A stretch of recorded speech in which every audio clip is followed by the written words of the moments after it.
All right, we're back with another Ball Steel Blades exclusive. Today we're looking at a GEC Cutlery 57 in Hazelnut Jig Bone. This is knife number 571326, the Geppetto Whittler. Let's get into the model. So GEC Cutlery has re-released the 57s, the Geppetto Whittler. I picked this up from Ball Steel Blades. Always good doing business with Joel. So what we're talking about here is Tidioute trim. So drawn swedge, nail nick, satin finished blade, non-fluted bolsters, main blade of a clip point. Secondaries are a pen and a coping blade. And again, hazelnut jig bone with an Orleans shield. I can dig it. Tidioute Cutlery classic pocket knives with genuine North American cattle bone. Also same thing as the billboard, which it's interesting on this. I don't know. It seems as if their past billboards of the genuine North American cattle bone were all the same size. This one is definitely smaller, and it stands out to me. But genuine North American cattle bone from GEC Boneworks, 1095 carbon steel, and the address. That's it. Nothing else to it. Here is our pin. It's just the North American cattle bone 57 Geppetto Whittler. I can dig it. So the 57 Whittler, the Geppetto Whittler, is, I mean, it's a dogleg Whittler. So dogleg being wider at the pivot end and tapering down to the bottom of the handle. Now, in my review that I did on Slipjoint display for this knife, I said it almost looks like a serpentine sleeve board. And somebody got in the comments and said I always viewed them as a dogleg Whittler, which isn't wrong. I mean, that's correct. You've got that serpentine pattern and now with the dog legs, I mean, usually they're jacks. This isn't a jack. It's coming from both ends. I mean, in fact, it's not even a pen, it's a Whittler. So a split back Whittler. So you've got your two springs on the back, separated by your spacer in the middle. No half stops on the main cam tangs. So follows all the way around. For your secondaries, you do have half stops.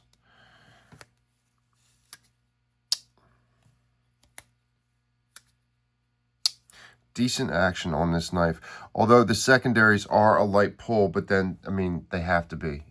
They're too small not to be, right? Let's see. You really got to appreciate how GEC does their split back whittlers. I mean, I'm no cutler, but it's my understanding it is not easy to execute these, and GEC does a great job with it.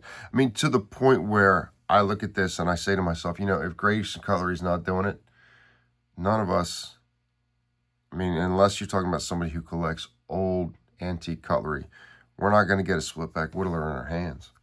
I mean, if not for GEC, most of us wouldn't even know what one was. GEC is bringing this back to life, and it's not easy to do. They did a good job executing this model. You got the Orleans shield here, and this hazelnut jig bone I dig. I like how on this one in particular, it gets light up in the corners. Yeah, you don't see that on all of them. A lot of the ones coming out I've seen pictures of is kind of like this corner where it just stays dark all over. This one has some light spots, and I like that. I'm glad that I got that. I was lucky. Let's see. For our tang stamps, we've got Tidioute Cutlery and GEC Cutlery, Titusville, PA. Carbon on the pen. And then 571326 for the coping. I can dig it. This is a small whittler. I mean, my favorite of GEC's split back whittlers is a 38. And you can see the Geppetto Whittler is significantly smaller. What else have we got to compare to here? There's a 15 for you.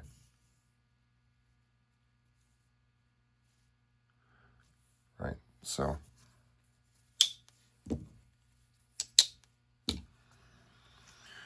But that's fine. I mean, I can dig it. Everything is fitted together really well. You know, I've also heard people comment on the fact that with the Geppetto Whittler, the blade comes all the way down to the bottom of the handle. Whereas with the 38, you know, your main blade stops short. Same thing with the 59. I think it's a 59. Yeah. Yeah, your blade is stopping short there. Now, I mean, that makes sense from a whittling standpoint. You don't want an overly long blade. I don't know if there is... I don't know what the significance of the blade coming all the way down to the bottom of the handle is. I don't know why people talk about that. I don't know if it's a manufacturer thing where it's just, you know, the execution of it is really, really good, or if it's some silly-ass blade-to-handle ratio argument.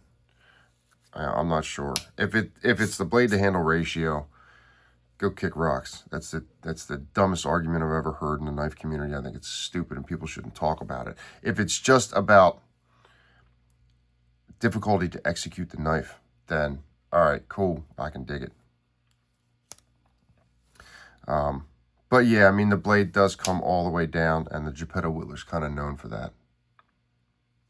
And that's fine with me. This blade isn't too long where if you were whittling with it, leverage would be an issue. You know, if you're talking about a whittler and the blade's too long, the whole thing doesn't work.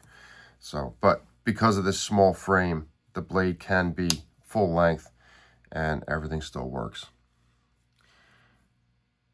The springs look good on this. There is no gaps. This, of course, is your split between the two springs. So, you know, at the bottom end, each spring handles one of the secondaries, right?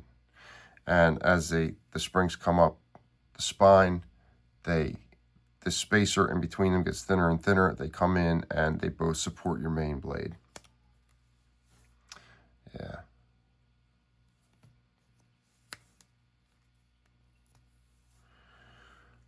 There's a look inside our well. This knife is new and unused. We can see our pin for the shield. Yeah.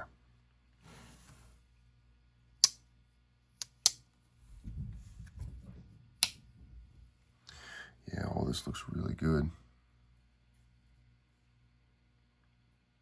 They did a good job with these, and this was the one that I wanted from the run. I mean, I picked up this and the sandstone. Didn't hold on to the sandstone. Not sure about this one, but if I'm going to hold on to any of them, it's going to be this one. I really dig the hazelnut jig bone. And I think when this was first coming out, it was listed as something else. The jig bone was listed, you know, not as hazelnut. And they changed as they went. So I guess as they were making it, you know, these things started coming off the line. They saw the color, and I think it was avocado. And they switched it to hazelnut. It's all right. The brown looks better anyway. So more my style. What do you guys think? Does Geppetto Whittler, you know, Geppetto, of course, being the Pinocchio's dad, the woodworker that made Pinocchio, and this being a Whittler, linking it back to Geppetto being a woodworker, you know. Here, before we forget, let's just take a quick look. So 2.5 on the main, 2 1/8 cutting. Yeah, 2 1/8. And then for our secondaries, just over 1.5 total, just under 1.5 cutting. Gonna be the same for the coping.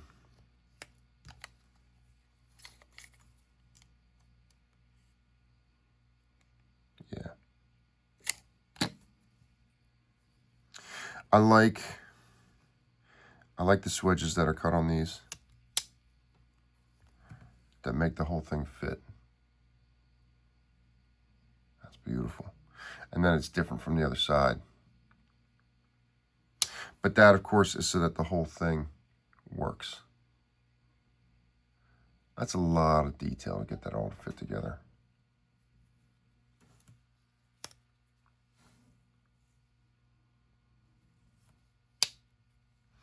But yeah, I like these wedges that are cut onto them. I could add something to it. And these nail nicks look good too. Nice big nail nick on the secondary.